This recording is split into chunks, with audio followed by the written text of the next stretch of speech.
Olá, tudo bem? Vamos ler um pouquinho? Ler é a melhor coisa do mundo.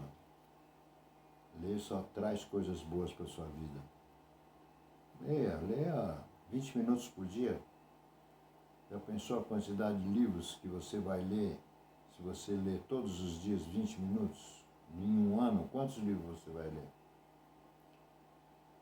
Eu faço esses audiobooks porque eu gosto, né? Porque eu gosto de ler. Eu estou lendo e estou gravando para você. E também porque eu pretendo, com a monetização do nosso canal, se isso acontecer, o dinheiro não é para mim, o dinheiro vai ser doado para os amigos do Figueira, que é uma entidade que ajuda crianças com doenças gravíssimas. Hoje nós vamos fazer o vídeo 18 do Uma Breve História da Humanidade, Sapiens. Uma Breve História da Humanidade, um livro que muito gostoso de ler, fantástico. É um professor de israelense. Esse livro aqui, ó, esse livro aqui que eu comprei é a 30ª edição. Imagina, já tem um tempo que eu comprei. Um livro que fez sucesso mundial, vendido do mundo inteiro. Então vamos lá, capítulo 18. Capítulo 18 não, vídeo 18. Espíritos falantes. O que podemos dizer sobre a vida mental e espiritual dos antigos caçadores-coletores? A base da economia caçadora-coletora pode ser reconstruída com certa segurança segundo fatores objetivos e quantificáveis. Por exemplo, podemos calcular quantas calorias por dia uma pessoa precisa para sobreviver. Quantas calorias eram obtidos de 1 quilograma de nozes?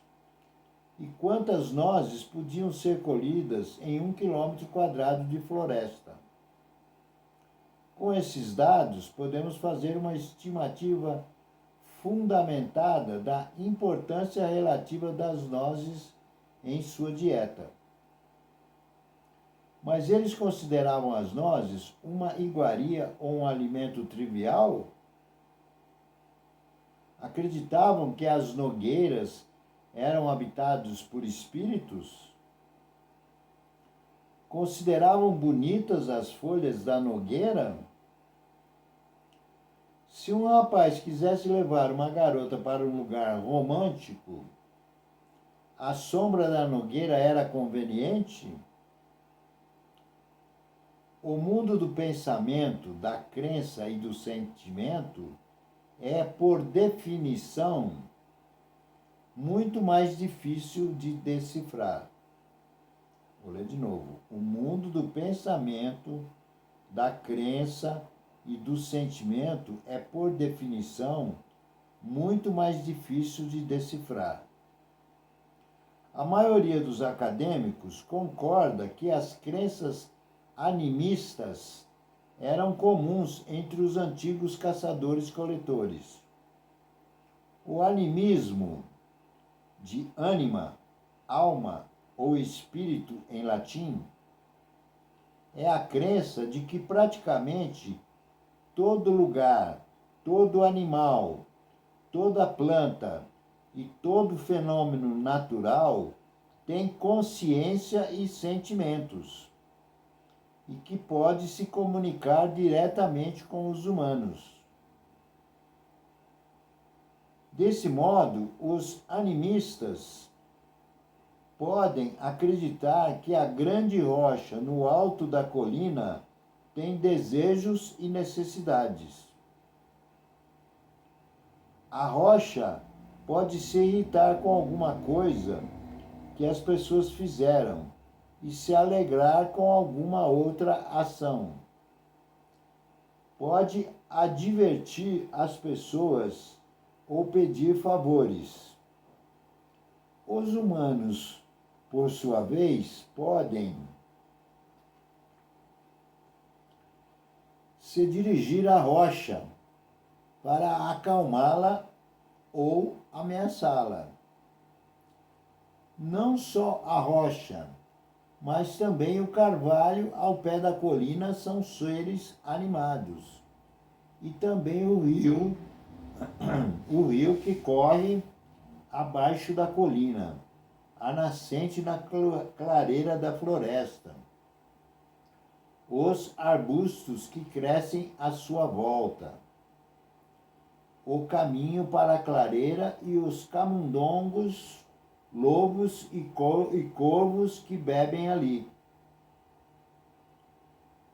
No mundo animista, objetos e coisas vivas não são os únicos seres animados.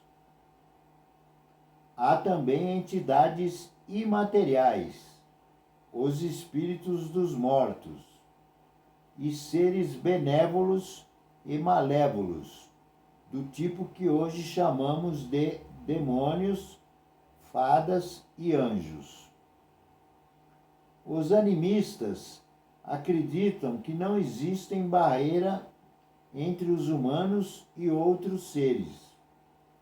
Eles podem se comunicar diretamente por meio da fala, da música, da dança e de cerimônias.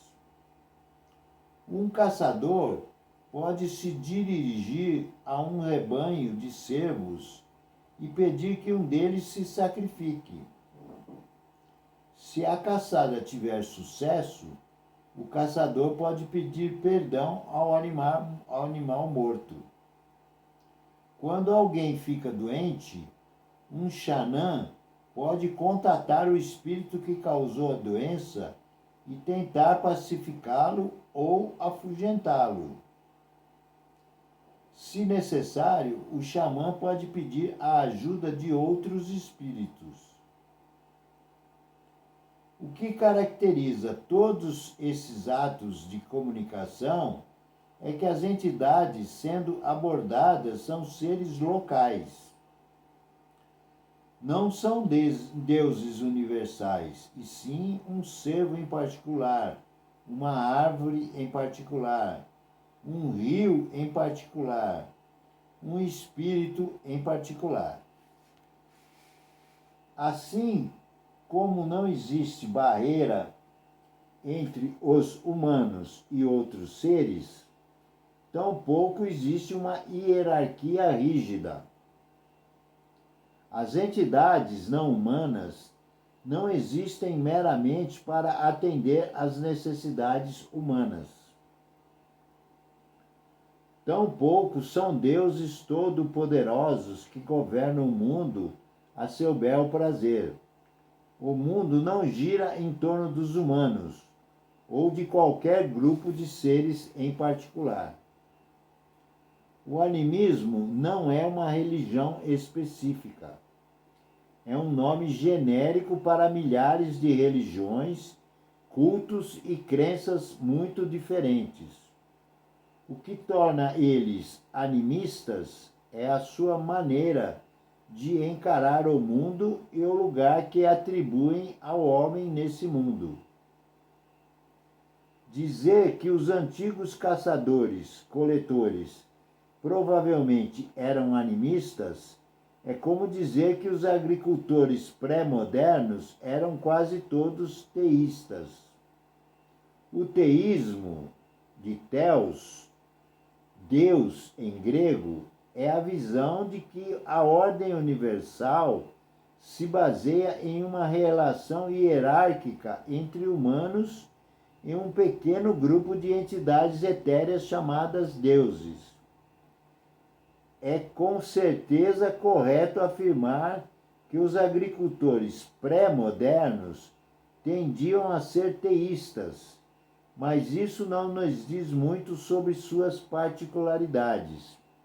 A rúbrica genérica teístas abrange rabinos judeus da Polônia do século XVIII, puritanos queimadores de bruxas do Massachusetts no século XVII, padres astecas do México do século XV, místicos sufistas do Irã do século XII, guerreiros vikings do século X, legionários romanos do século II e os burocratas chineses do século I. As diferenças entre as crenças e práticas de grupos de caçadores-coletores animistas provavelmente eram tão grandes quanto. Sua experiência religiosa pode ter sido turbulenta e cheia de controvérsias, reformas e revoluções. Porém, essas generalizações cautelosas são o mais longe a que podemos chegar. Qualquer tentativa de descrever as especificidades da espiritualidade arcaica é mera especulação, já que quase não existem indícios para nos guiar e os poucos indícios que temos, um punhado, tem um pé de nota aqui que eu vou ler, volto já, um punhado de artefatos e pinturas em cavernas. Podem ser interpretadas de muitíssimas formas. As teorias dos acadêmicos que afirmam saber o que os caçadores-coletores sentiam dizem muito mais sobre os preconceitos de seus autores do que sobre as religiões da Idade da Pedra. Então, a página que eu virei tem um desenho aqui, ó, tá vendo? Eu vou ler esse pedacinho aqui, ó.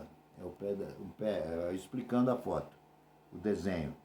É um desenho que foi fotografado dentro de uma caverna, foi construído, esse desenho foi feito por antigos nossos descendentes, né? Caçadores-coletores.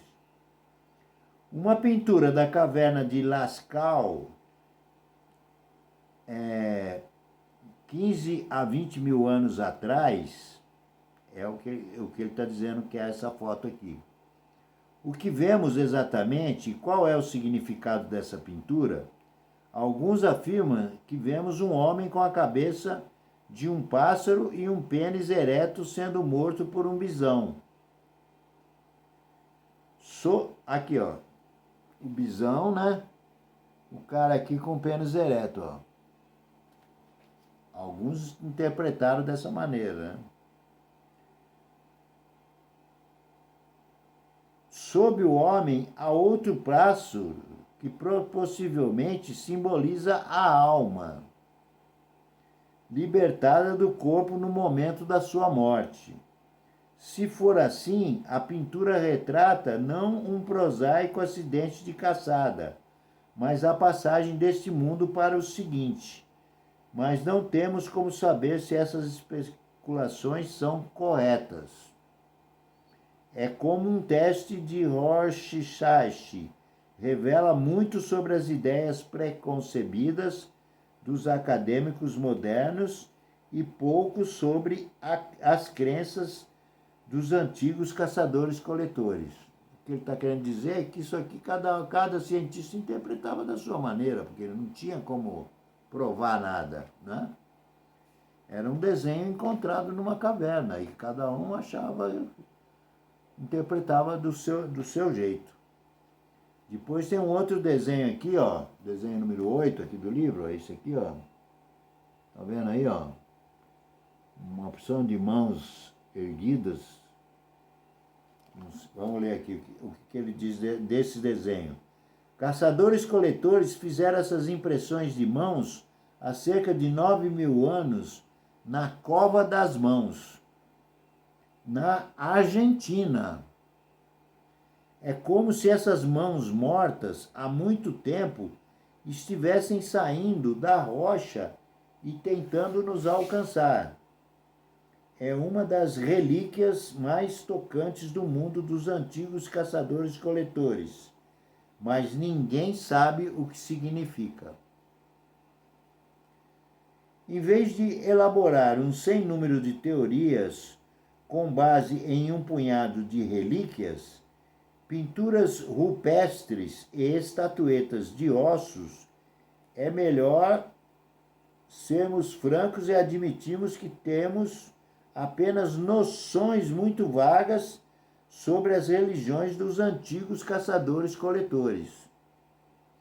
Presumimos que eles não foram animistas, mas isso não é muito informativo. Não sabemos para quais espíritos eles rezavam, que festivais celebravam ou a que tabus obedeciam. E o que é mais importante, não sabemos que histórias eles contavam. Essa é uma das maiores lacunas em nossa compreensão da história humana. O mundo sociopolítico dos caçadores-coletores é outra tarefa sobre a qual não sabemos quase nada. Conforme explicado anteriormente, os acadêmicos não conseguem sequer chegar a um acordo quanto ao básico, como a existência de propriedade privada, famílias nucleares e relações monogâmicas. É provável que bandos diferentes tivessem estruturas diferentes. Alguns podem ter sido tão hierarquizados, tensos e violentos como os mais virulentos bandos de chimpanzés, ao passo que outros podem ter sido tão tranquilos, pacíficos e lascivos quanto um bando de bonobos. Em Sungir, na Rússia, arqueólogos descobriram em 1955 um cemitério de 30 mil anos pertencente a uma cultura de caçadores de mamutes. Em um túmulo encontraram um esqueleto de um homem de 50 anos coberto com colares de contas de marfim de mamute, contendo cerca de 3.000 contas no total. Na cabeça do homem morto havia um chapéu decorado com dentes de raposa e nos pulmões 25 braceletes de marfim. Não, nos pulmões não, né, Walter? Que é isso? Nos punhos, vou repetir. Na cabeça do homem morto havia um chapéu decorado com dentes de raposa. E nos punhos, 25 braceletes de marfim. Outros túmulos do mesmo cemitério continham muito menos objetos. Os acadêmicos deduziram que os caçadores de mamutes de Sungir viviam em uma sociedade hierárquica e que o homem morto talvez fosse o líder de um bando ou de uma tribo inteiro compreendendo vários bandos. É improvável que algumas dezenas de membros de um único bando pudessem ter produzido tantos objetos funerários. Os arqueólogos, então, descobriram um túmulo ainda mais interessante. Continha 2 esqueletos enterrados lado a lado. Um era de um garoto de 12 ou 13 anos de idade e o outro de uma garota de 9 ou 10 anos. O garoto estava coberto com 5.000 contas de marfim. Ele usava um chapéu com dentes de raposa e um cinto com 250 dentes desse animal. Pelo menos 60 raposas.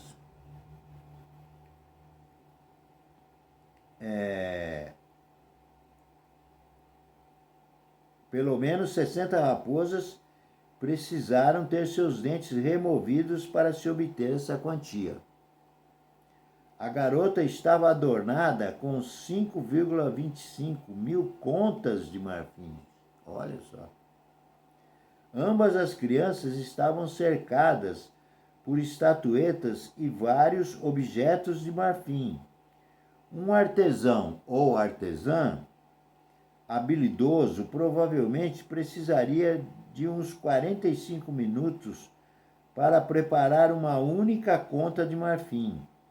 Em outras palavras, para fabricar as 10.000 contas de marfim que cobriam as duas crianças, sem mencionar os outros objetos, seria necessárias aproximadamente 7.500 horas de trabalho delicado, bem como mais de 3 anos de trabalho de um artesão experiente. É extremamente improvável que em uma idade tão jovem as crianças de Sungir tivessem se consolidado como líderes ou caçadores de mamutes. Somente crenças culturais podem explicar por que receberam um enterro tão extravagante. Uma teoria é que deviam sua posição hierárquica aos pais. Talvez fossem filhos do líder em uma cultura que acreditava em carisma familiar ou em regras estritas de sucessão. De acordo com uma segunda teoria, as crianças foram identificadas ao nascer como encarnações de espíritos mortos há muito tempo. Uma terceira teoria afirma que o enterro das crianças reflete o modo como morreram e não seu status em vida. Foram sacrificadas em um ritual, talvez como parte dos ritos funerários do líder, e então enterradas com pompa e circunstância. Qualquer que seja a resposta correta, as crianças de Sungir estão entre as evidências mais sólidas do que há 30.000 anos. Os sapiens eram capazes de inventar códigos sociopolíticos que iam muito além dos ditadores do nosso DNA e dos padrões de comportamento de outras espécies de humanos e animais. Vamos parar por aqui, porque senão não vai caber. O próximo vídeo vai ser o 19 e tem o subtítulo de Paz ou Guerra? Então eu aconselho, já lemos mais de 20 minutos. Se você ler 20 minutos por dia, você vai adquirir tanto conhecimento, você vai aprender tanta coisa, você vai se sentir tão bem.